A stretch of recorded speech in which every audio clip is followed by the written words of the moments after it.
Good afternoon, everyone. Welcome to Bajirao IAS Academy. Uh, we'll discuss today's important news articles in this session. So, before proceeding into the discussion, let's discuss the yesterday given prelims practice question. The question is consider the following environmental conventions. Option A, Basel Convention, persistent organic pollutants. Rotterdam Convention is about the prior informed consent procedure for certain hazardous chemicals and pesticides in international trade. C. Stockholm Convention, control of transboundary movement of hazardous waste and their disposal. Which of the pairs is are correctly matched? The correct answer for this question is option B, because option A and option C, the answers are swapped. The Basel Convention is related to the control of transboundary movement of hazardous waste and their disposal, and Stockholm Convention is related to the persistent organic pollutants. See, these conventions are very important for the prelims examination, right? So, in this context, let's see the details of the all these conventions in a bit detailed manner. So, the Basel Convention, Rotterdam Convention, and Stockholm Conventions. So, they are multilateral agreements between different governments. So they share the common objective of protecting human health and environment from hazardous chemicals and waste. Okay, so the Basel Convention on Transboundary Movement of Hazardous Waste and their disposal was created to protect people and environment from the negative effects of inappropriate management of hazardous waste worldwide. So this is a most comprehensive global treaty, and it deals with hazardous waste materials throughout their life cycle, from production stage to transportation and final use and disposal. And the next convention is Rotterdam Convention. So this convention is related to prior informed consent procedure. This is for certain hazardous chemicals and pesticides, especially in the international trade, right? So it promotes international efforts to protect human health and environment, as well as enabling countries to decide if they want to import hazardous chemicals and pesticides listed in the convention. Stockholm Convention. This convention is related to the persistent organic pollutants, and it is a global treaty protecting human health and environment. It protects human health and environment from highly dangerous, long lasting chemicals by restricting and ultimately eliminating them, phasing them out from the use, trade, and release storage. Okay, this is the yesterday given practice question. So, this is today's practice question. Consider the following statements. This is previous UPSC question. This is also very important. This deals with the disqualification of members of parliament. The Parliament Prevention of Disqualification Act 1959 exempts several posts from disqualification on the grounds of office of profit. The above mentioned act was amended 5 times. The term of office of profit is well defined in the Constitution of India. Which of the above statements is correct? So choose the correct answer, and please type the correct answer in the comment section. So these are the list of important news articles for discussion today. So the first news article is the Khalistani movement finding a way. So recently there has been a revival of the tendencies, the extremist tendencies in the state of Punjab. So therefore, in this context, it is very important to understand the Khalistani movement and what has been exactly fueling the Khalistani movement. What should be the way forward? Second news article is misuse of detention powers. This is related to the preventive detention and how this provision is being frequently misused. So the third news article is Saudi Arabia's quest for strategic autonomy. See, this news article is important for both prelims and mains examination point of view, because Middle East is always a volatile region, and this region is very important to ensure the global energy security. So, in this context, this article is important.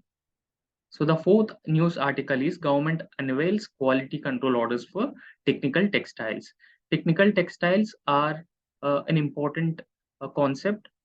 This is important for prelims examination. So in this context, let's try and understand what are technical textiles, what are its applications.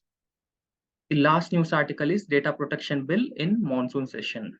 The government has been planning to introduce the data protection bill in the coming monsoon session, right? So the first news article is Punjab, beware of Ides of March, right?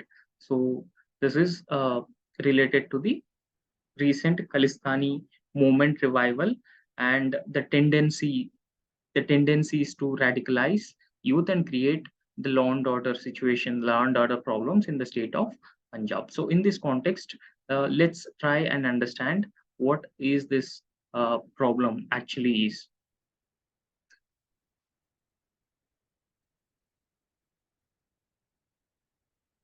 See, the sectarian violence, 3 decades after the sectarian violence mauled Punjab, right? So there were in 1980s also there was a sectarian violence in Punjab demanding that was a secessionist movement demanding separation of Punjab from India, led by Jarnail Singh Bhindranwale. So the article has been saying that 3 decades after the sectarian violence, the radicalist threat reappears again in the state of Punjab. However, it is said that the sectarian violence is hardly unknown to India. So there are different parts within India, there are different parts. So sectarian violence is not unknown to India. However, the re-emergence of Sikh extremism again. So the Sikh extremism has been gaining a new lease of life. So therefore, in this context, it is important to understand the deeper roots of the Sikh extremism in the state of Punjab, right? Because see, the government's inaction, the government's inaction has been leading to the youth in the state of Punjab imposing the secessionist radical extremist leader Jarnail Singh Bhindranwale. So the one best example is the Amritpal Singh incident in the state of Punjab. So therefore, the inaction on the part of the state is emerging dangerous because it there are youth who have been imposing the Jarnail Singh Bhindranwale, and they are trying to galvanize the extremist fringe among the Sikh youth. That includes Sikh diaspora also. The Sikh diaspora in Australia, Canada, United Kingdom, and United States. Sikh diaspora, the Sikh people basically they are from India and they are settled in abroad, particularly in these countries. So the Sikh diaspora has also been actively involved in the Khalistani movement, right? Because this is largely associated with the inaction on the part of the state. And several pro-Khalistani groups, such as Sikhs for Justice, Babbar Khalsa, Khalistani Liberation Force, so they are also fueling the pro-Khalistani movement and also influencing the youth in the state of Punjab. So it would be a great mistake to ignore what is happening. The government should not turn a blind eye towards what has been happening in the state of Punjab. So it will be a grave mistake on the part of the state because it could possibly revive the dark days from 1970s and 1990s. So what happened in 1970s and 1990s was the Sikh separatist movement under the leadership of Jarnail Singh Bhindranwale was uh, was very prominent in Punjab. So that led to Operation Blue Star by the Indian security forces. And that has created a kind of a discontent among the Sikh people. So, therefore, turning blind eye towards what has been happening in the state of Punjab is not a good thing because it could worsen the situation which has been presently in the state of Punjab, right? So in fact, the dark days of 1970s and 1990s witnessed uh, an event, a series of violent incidents, and also that caused the life of our former Prime Minister Indira Gandhi. Okay.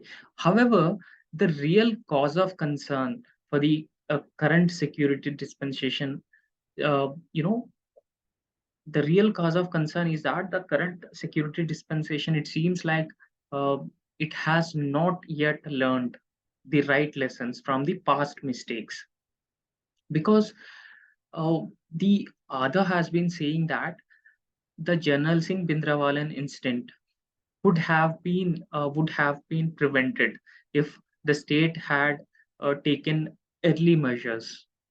However, the state largely delayed either or neglected the measures.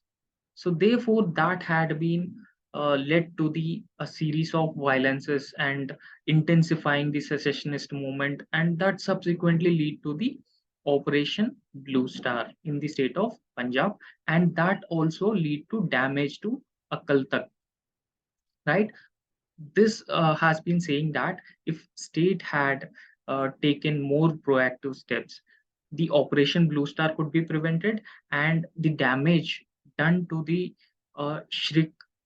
Sikh shrine could be further prevented. So this incident, the damage to the Operation Blue Star led to that inflamed the Sikh opinion, and the right lesson was to ensure that this is not repeated at any time in the future.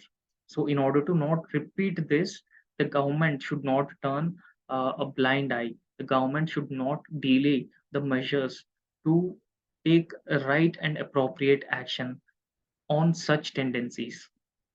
Okay.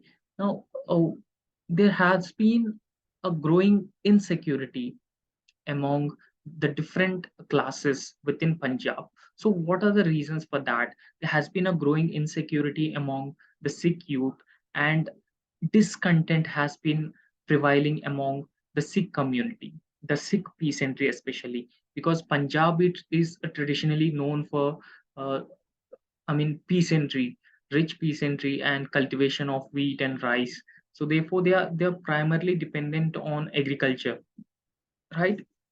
So there has been a growing discontent among the Sikh peasantry over the decline of their economic conditions. So the decline of economic conditions primarily attributed to the uh, loss of soil fertility, because they have they have rightly encashed the green revolution, which was started in 1960s. So after green revolution, Punjab, uh, since that was a fertile state, they have used agriculture fertilizers, pesticides, and irrigation also. Flooding, literally flooding fields with water, that led to the uh, agriculture fields losing soil fertility. So therefore, that also impacts the crop production and productivity. So this in a way uh, reduces the economic conditions, the profitability of the farmers. So this is also a one reason for growing insecurity among the Sikh peasantry, and also the threat of uh, you know religious conversions. Several Sikhs, especially from the middle class and lower middle class, they are converting into other religions like Christianity. So this also poses a threat. Uh, they also consider this as a threat to the Sikh religion. So therefore, uh, these are a few aspects that have been further fueling the Khalistani tendency and the influence of the pro Khalistani movement uh, in Punjab. However, the growing insecurity among sections of Sikh youth is mainly because of the problem of drugs in the state of Punjab, and also uh, the along with drugs. There has been organized crime in the state of Punjab, and youth are attracted towards it, and also growing levels of unemployment among Sikh youth.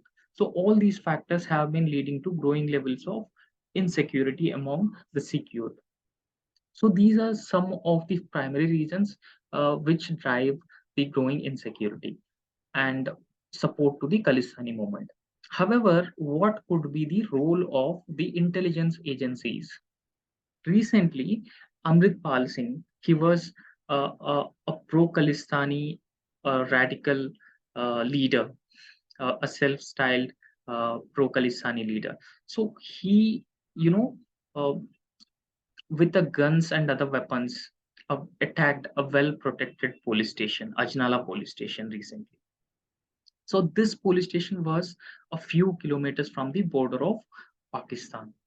So therefore, once this situation took place, the intelligence agencies should be alerted over this incident and should actually have uh, a, a should actually have information about this incident.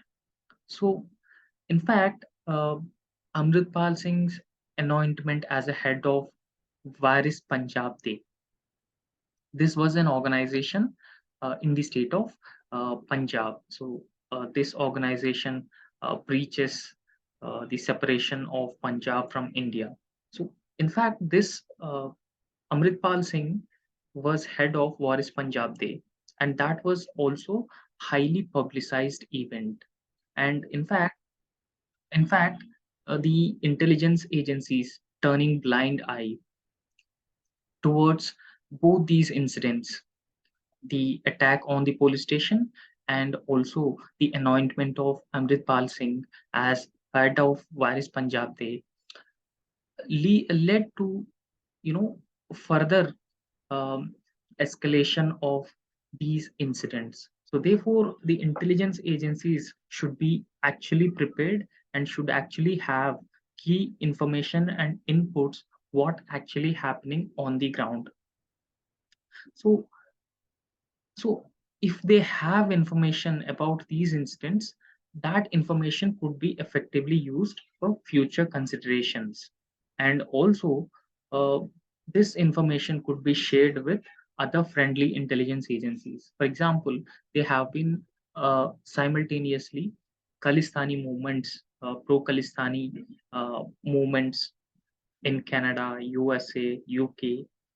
So that information could be shared with the friendly countries to understand the root cause of the situation, so that will ultimately help us resolve this issue, or to deal with the issue in a much more effective manner, right? However, uh, we could not forget the violent protests over the newly repealed farm bills, right? So they are also a matter, because that was the time when that was not just an agrarian protest, but that is simply carried out as a seed of determination, because several Sikh groups have been actively taken part in the agrarian protest, and that also sowed the seeds of the self determination. So therefore, it it has a series of events, right from the agrarian protest over the farm laws, from the anointment of Amritpal Singh and attack of Amritpal Singh. So therefore, the intelligence agencies should have information about all these events, what has been happening on ground, so that that information could be used in future considerations, and that information could also be shared with our friendly intelligence agencies outside India. So that will have a key edge for Indian intelligence agencies in why- for dealing with the Khalistani movement. However, the sentiment for Khalistan has existed, I mean, a very long time in India. Uh, mostly the Sikh radicals who reside abroad, right? So it is in the Sikh radicals who are residing abroad. But it is also important to introspect, right, the signs of revival of idea of Khalistan within the country. There have been signs of revival of this Khalistani movement, the radical extremist movement in India. So therefore, it is also important to understand the actual reasons uh, for the revival of the Khalistani movement. However, the external forces, non-state actors' involvement in this movement should not be, should not be neglected. So they can exploit the situation when such ideas are present in the society. Because when a secessionist tendencies are in existent in the society, so that could be effectively exploited by the external forces and non-state actors. So that was actually the role of the intelligence agencies in effectively dealing with this movement. So a failure on the part of the government. There has been a failure on the part of the government because see, convincing the world is key for India. That if India convinces the world that the true intentions of the Sikh separatist movement, then world could understand, and countries like Canada, US, Britain, and Australia would not extend their support to these radical elements, extremist groups, because India traditionally known as a country which always fight against terrorism, which always voice against terrorism. So therefore, India could use this opportunity to show the world that how uh, the radical extremist uh, pro-Khalistani movement, uh, you know, it's it's not good for the, not just for the country. I mean, their true intention should be shown to the world. However, the author has been saying that India has failed uh, to a larger extent uh, to effectively convincing the world that uh, the Sikh radical movement is actually uh, have a links with the terror groups, and they pose a radicalist threat to the world. However, the government criticizing foreign governments after after violent events.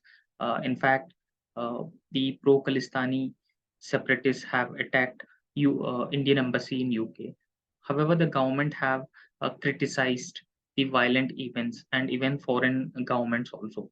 However, uh, not just criticizing will work. India needs to effectively convince the rest of the world the threat posed by these radical forces. And also, India should not yield to the temptation of resorting to hard measures. India should not use force against these elements. India should convince the world. India should show the world that they pose serious threat to the national security. However, India should not use force against the Khalistani separatists in India, because that shows that legitimizes their demands, and that will uh, that will give some more support to these radical extremist elements. So therefore, India should not yield to the temptation of resorting to hard measures without understanding the true causes. However, India needs to find the ways and means to defeat the siren call or the Khalistani movement. So what ways and means India should find? So they should be, India needs to steer between extremisms of right and left and ensure a greater sense of unity within the country. Uh, there should not be any polarizations or divisions within the country. So India should ensure a greater sense of unity within the country, according due respect for individual dignity and human progress. Along with this, India should demonstrate leadership in the Committee of Nations. So these are the ways and means through which India can effectively fight the Khalistani movement. So through this article, we understood what is the Khalistani movement, what are the reasons for the Khalistani movement, and how the intelligence agencies could uh, improve their functioning when it comes to the this movement, and what is the role of India and how India could find a ways and means to deal with this movement. So now let's look into the next news article. So the next news article is about the preventive detention, right? So before going into this article, let's look into uh, what is preventive detention.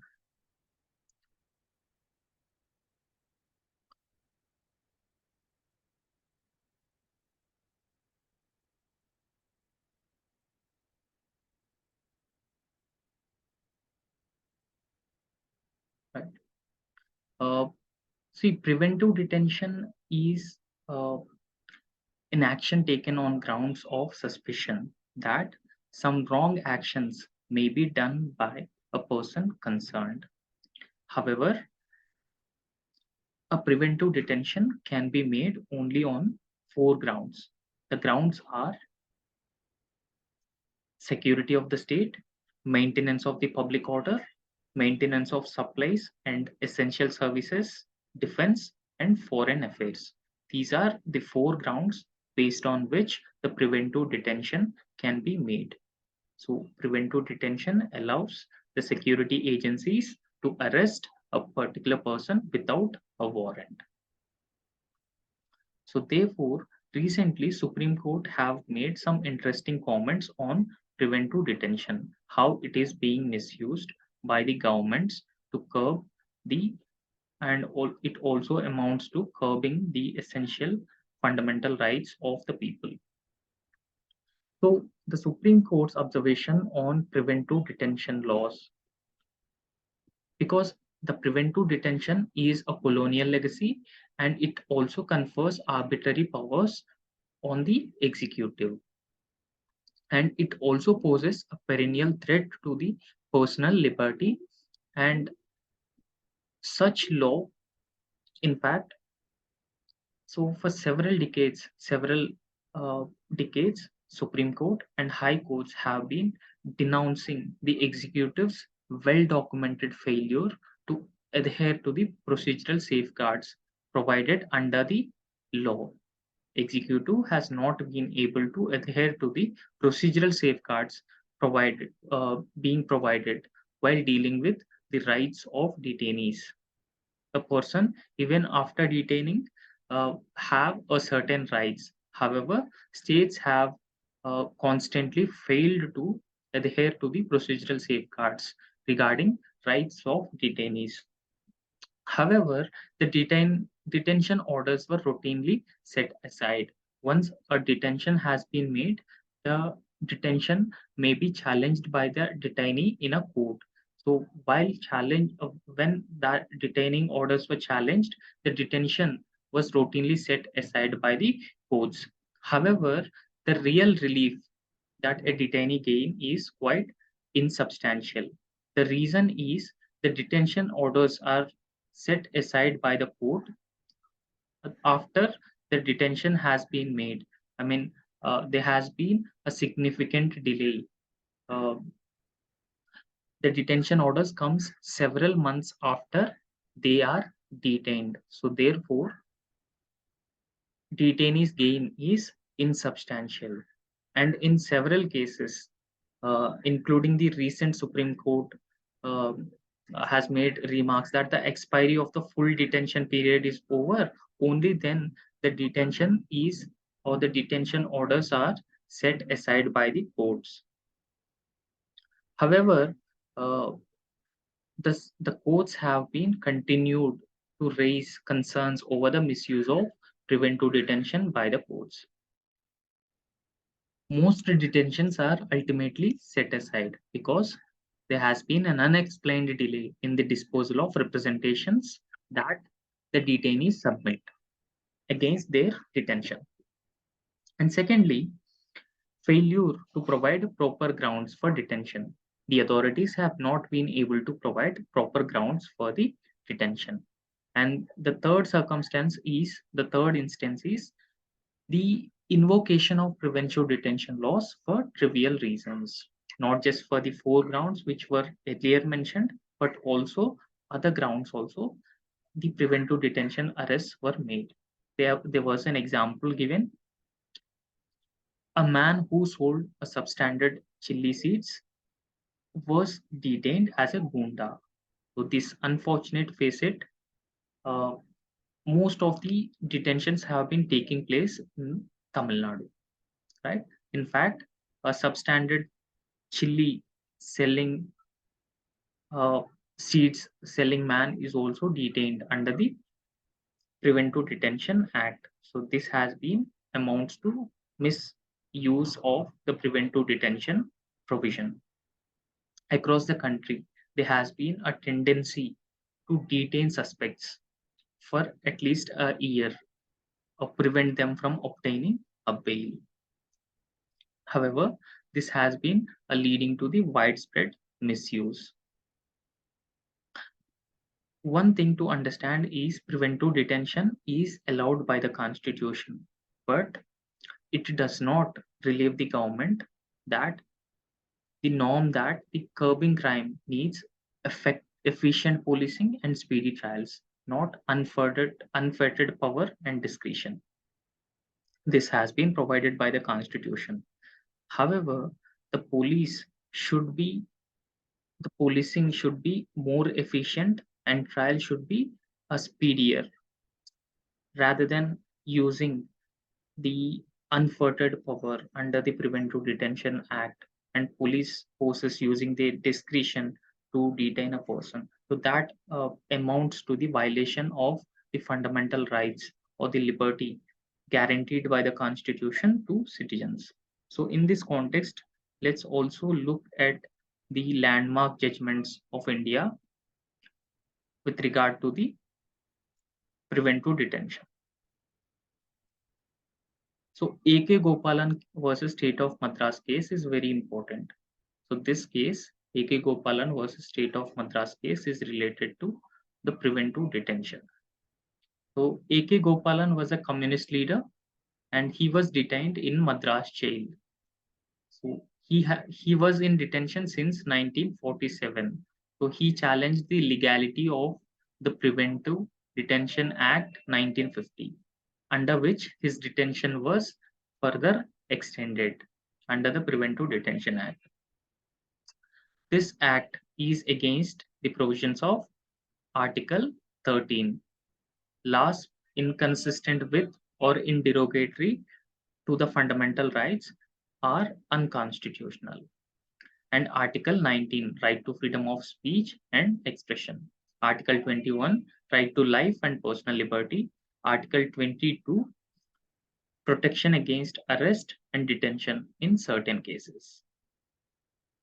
So this case, the A.K. Gopalan versus State of Madras 1950 case is related to the preventive detention. So the argument of this case was whether the Preventive Detention Act 1950 is ultra vires, that is unconstitutional, outside the powers of the Constitution, and it goes against fundamental rights provided in the Constitution. So with the Supreme Court, also the Supreme Court and High Courts have expressed their strong displeasure over the misuse of preventive detention because it amounts to the violation of the fundamental rights and is very often misused by the governments. So the next news article is Saudi Arabia's quest for strategic autonomy.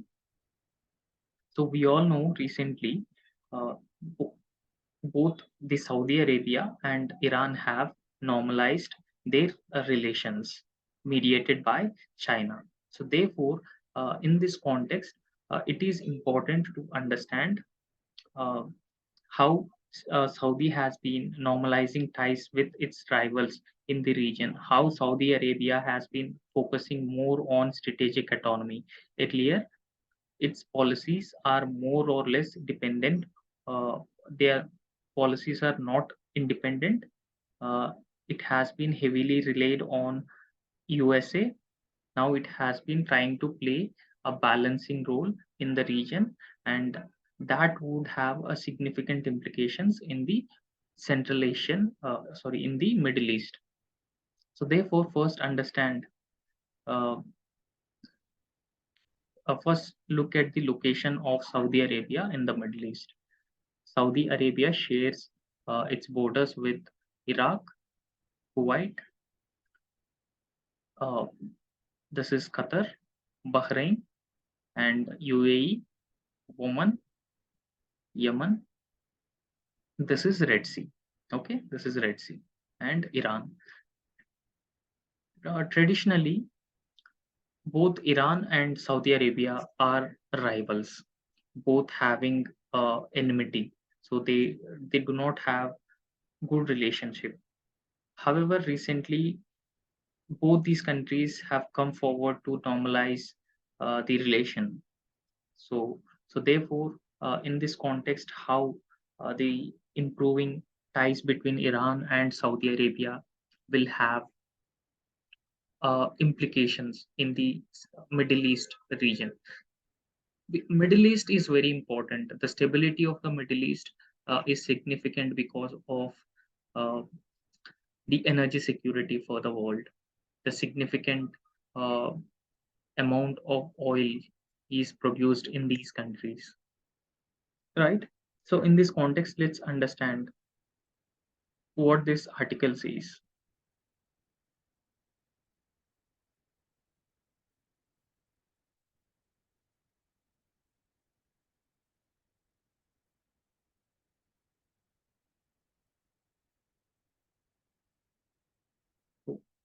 Saudi Arabia, earlier, it followed aggressive foreign policy.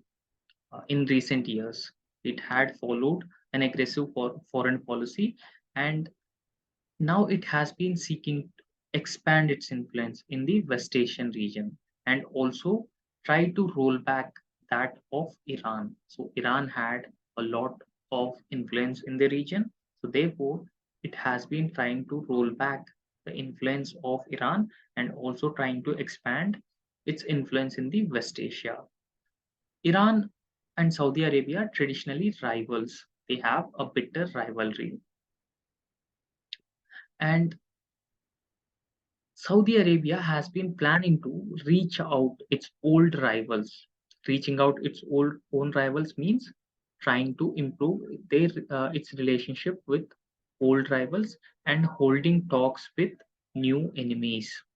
Iran is an example, holding talks with new enemies and also seeking to balance between great powers. Saudi Arabia has been seeking to balance between USA, China, and Russia.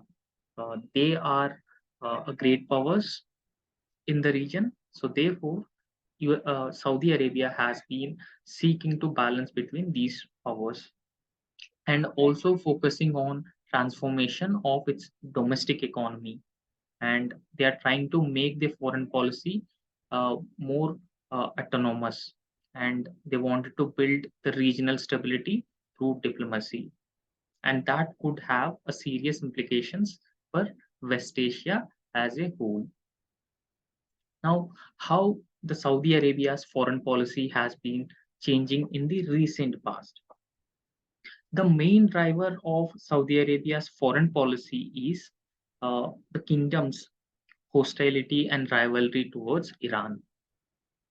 That has resulted in the series of proxy wars and proxy conflicts across the region. The best example is Syria, where Syria is Iran's only state ally in the West Asia. Iran is also part of West Asia, but within West Asia, Syria is Iran's only ally. Recently, Saudi Arabia joined hands with its Gulf allies. Earlier, Saudi Arabia joined hands with the Gulf allies, that including Turkey as well, to bankroll a armed rebellion against President Bashar al-Assad. However, and in Yemen also, the capital of Sana'a.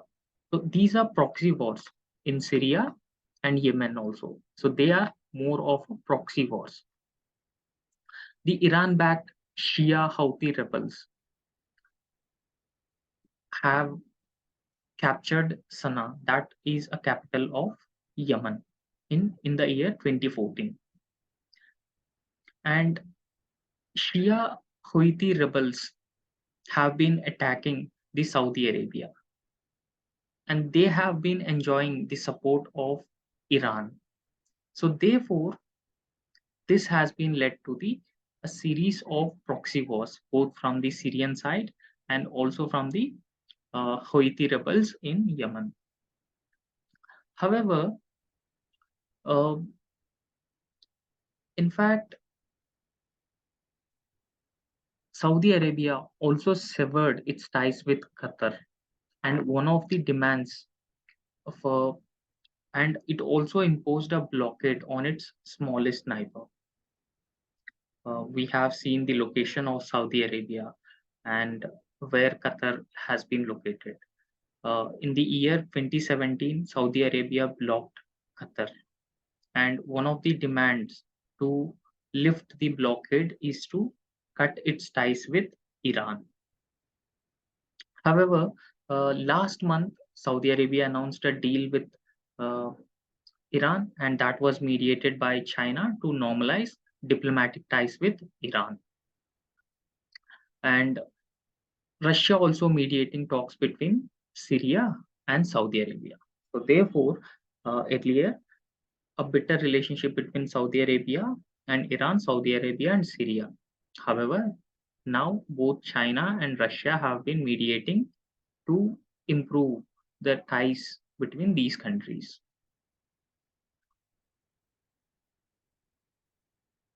However, all these moves mark the decisive shift from the policy adopted by Crown Prince Mohammed bin Salman after he entered into the kingdom in 2017. The aggressiveness of the diplomacy and loyal alliances make room for more pragmatic alliances. Earlier, when he was uh, when he became the king of Saudi Arabia, his foreign policy is more aggressive, and the loyal alliances give a pragmatic realignments in the region. However, this has been happening at a time Saudi Arabia has been trying to balance between US. US is the largest arms supplier, and also Russia. Russia is a OPEC plus partner, and China, a new superpower in the region. So all these powers, Saudi Arabia has been trying to balance between all these powers. So why there are changes now? Why Saudi Arabia has been realigning itself? Why Saudi Arabia has been looking to improve its ties with rivals? So these Saudi Arabia's, these changes actually does not mean that structures of Saudi Arabia's relations with Iran are undergoing a transformation. In fact, Iran would continue to drive the Saudi Arabia's security concerns and strategic calculus. However, the shift has been strategic rivalry and proxy wars to tactical de-escalation and mutual coexistence. A host of factors seem to have influenced this shift. So one such factor is in Syria. So in Syria, Mr. Assad, backed by Russia and Iran, won civil war. And the second factor is Houthi rebels. So Houthi rebels have drones and short-range missiles. So they pose a new serious security threat to Riyadh. So therefore, considering these two aspects in mind, the Saudi has been trying to shift its foreign policy or transform its foreign policy. However, The other factor is US priority in the region is shifting away from the West Asia. Now, US has been focusing either mostly on the Eastern European region or the Indo-Pacific region. So therefore, the priority of USA has also been shifting. Along with that, US is a most important security partner for Real, that is Saudi Arabia. And because of the priorities of US have been shifting, Saudi Arabia has been reaching out to Iran to establish a new balance between Saudi Arabia and Iran. And China provided an opportunity to mediate, and this opportunity has been seized. So Saudis found the opportunity and they have seized the opportunity. So is Saudi Arabia moving away from US? Actually, Saudi Arabia has not been moving away from, it is not moving away from USA. In fact, USA has thousands of troops and military assets in the Gulf region, including its Fifth Fleet. However, still USA could play a major security role in the region. Saudi Arabia and US remain largest USA remains Saudi Arabia's largest defense supplier. So therefore, Saudi Arabia will try to develop advanced missiles with the help of USA. So remember, advanced missiles are important for Saudi Arabia, especially in the context of Houthi rebels in Yemen and also the threats, the conventional security threats from its rivals like Iran. So therefore, Saudi Arabia has been developing advanced missiles and drone capabilities with the help of US. And at the same time, Saudi also realizes USA's deprioritization of West Asia, altering the post-world order in the region. So US deprioritization of the region also alters the post-war post-war order of the region. And Saudi Arabia now have been trying to autonomize its foreign policy, more pragmatic foreign policy, and it also wanted to follow the policy of strategic autonomy. However, the early signs of autonomization was visible in Saudi Arabia's recent decisions. So, what are such decisions? One such decision was Saudi Arabia refused to join anti-Russia sanctions that were proposed by USA. And the second such policy on the part of Saudi Arabia is Saudi Arabia joined hands with Russia to effect oil production cuts twice since the Ukraine war. Remember, oil production cuts will increase oil prices in the international market. So therefore, USA has been advising Saudi Arabia to not cut the oil production. So therefore, there will be an adequate supply of oil in the international market, and that will help maintain stable prices across the international market. However, Saudi Arabia, along with Russia, have gone to the price cuts, and that includes a more autonomization of Saudi Arabia's foreign policy because Saudi Arabia did not paid heed to what USA had said. And because Saudi Arabia did not cut the production, Saudi Arabia have gone for the production cuts to increase oil prices primarily because it has been undertaking massive infrastructure projects that are aimed at transforming its economy and also sustain those projects. It is important for Saudi Arabia to uh, gain from existing oil prices. And oil prices will also help Saudi Arabia to meet its economic goals. currently set. And there has also been a strong trade and defense ties with China. Saudi Arabia have a strong defense and trade ties with China. And with recent Iran reconciliation deal under China's mediation, so Beijing's arrival as a power broker in the West Asian region. However, at the same time, South Asia is also Saudi Arabia placed orders for Boeing aircrafts worth of 35 billion recently, and also entered into conditional talks with US over the normalizing ties with Israel. Israel always have tense ties with most of the Middle Eastern countries. However, Israel is an important ally of USA. So therefore, USA has been trying to normalize the relations between Israel and the Middle Eastern countries. The de-Americanization of West Asia is not a Saudi Arabia goal. However, Saudi Arabia have been trying to exploit American weaknesses in the region. How through it is through the autonomy of building better ties with Russia, China, and mending relations with regional powers such as Iran.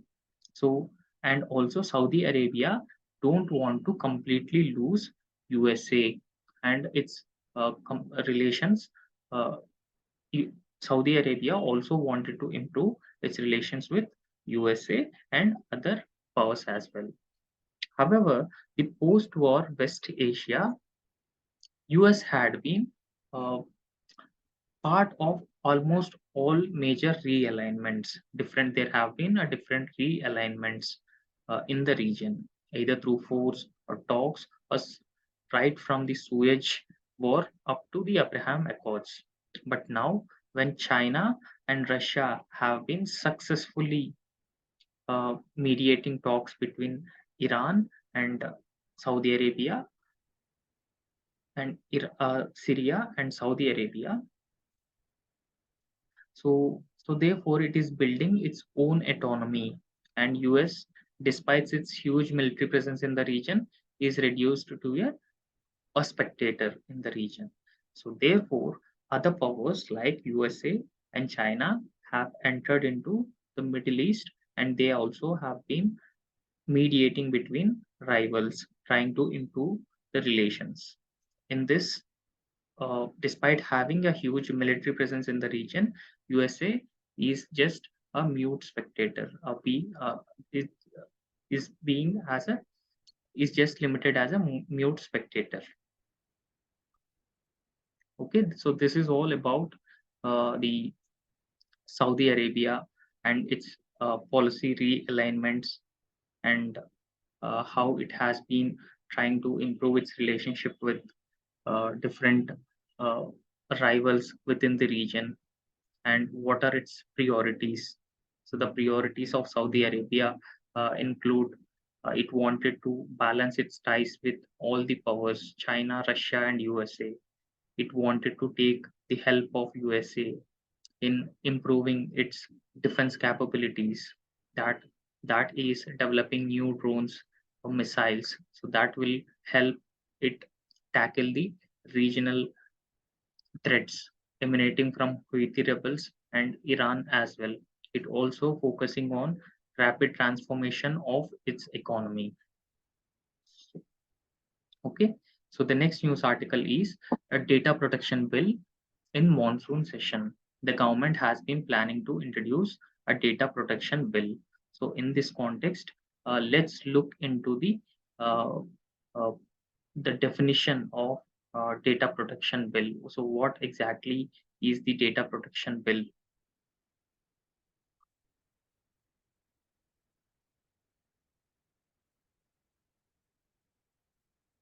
So the personal data protection bill. So it is India's first attempt to domestically legislate on the issue of data protection. The bill derives its inspiration from previous draft version prepared by Justice B.N. Sri Krishna Committee. So Justice B.N. Sri Krishna Committee was appointed for the drafting of personal data protection bill. What is the need of data protection bill? Law enforcement. Data localization can help law enforcement agencies access data for investigations and enforcement. Cross-border data transfer.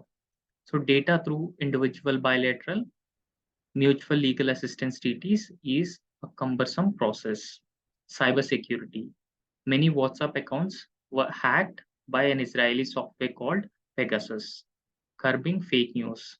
There have been instances of lynching, national security threats, etc. Can now be prevented in time. And data sovereignty also. Data localization will also increase the ability of Indian government to tax internet gains or internet gains. Okay, so this is the data protection bill and the benefits of having a comprehensive data protection bill.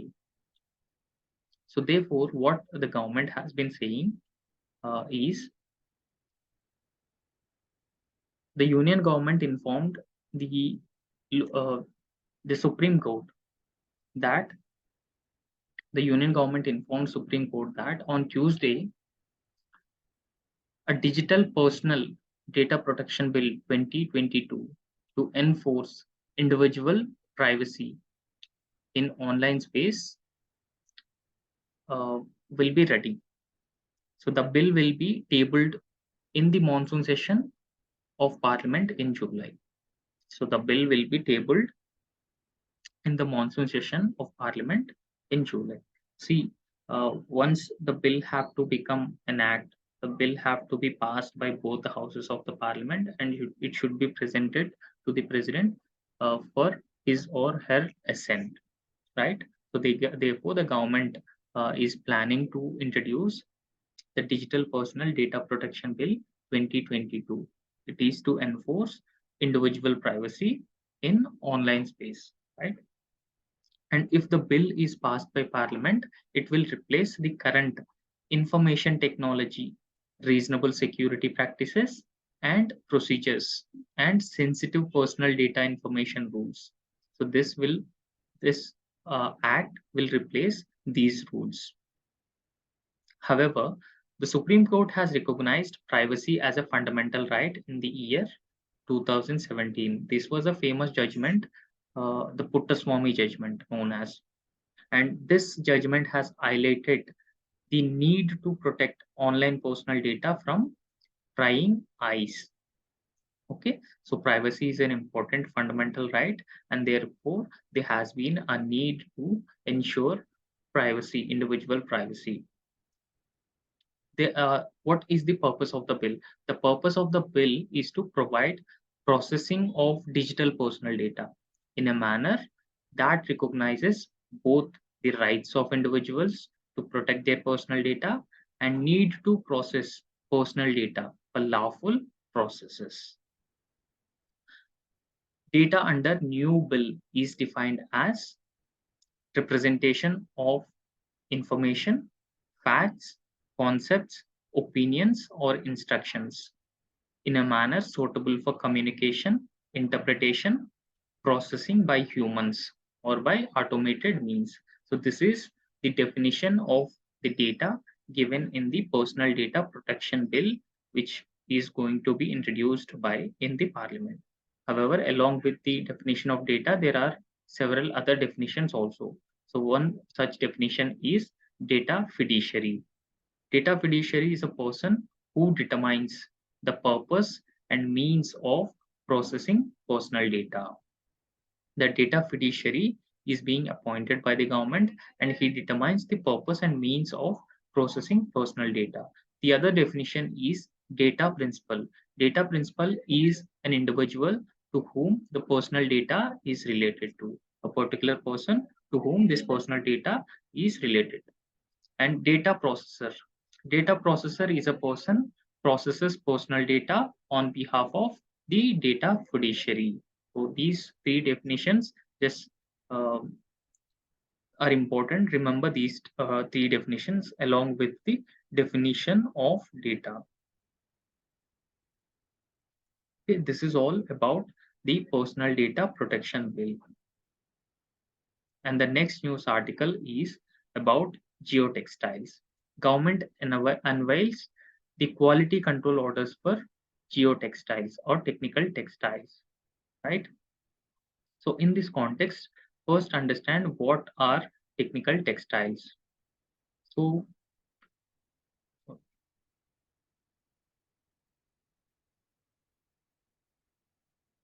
technical textiles are different from normal textiles because technical textiles are generally used. Technical textiles are textiles or product manufactured mainly for their technical and functional properties. They have several technical and functional properties other than the aesthetic or decorative characters. Several textiles are developed for the aesthetic and decorative characters. However, technical textiles have several technical and functional properties. The applications of technical textiles we will discuss. But before that, it is called for performance textiles or functional textiles or engineered textiles, the other names of technical textiles. And it can be divided into many categories. The technical textiles can be divided into many categories depending on their use. The technical textiles can be used in industrial technologies, mobile technologies, protection, medical technologies, building, geotechnology, agrotechnology. So in all these areas, geotextiles can be effectively used. So some of the end uses of geotextiles include agrotech. They include horticulture, landscape, gardening, agriculture, forestry, animal keeping. Building technology. So massive construction, engineering and industrial building, cloth technology. It will be helpful for building garments, shoes, geotechnology, roads, railways, irrigation, hydraulic structures, and waste landfills, dams. So all these are end use wise segments of geotextiles. Please go through the applications of geotextiles. Okay, so that's it for today, and thank you.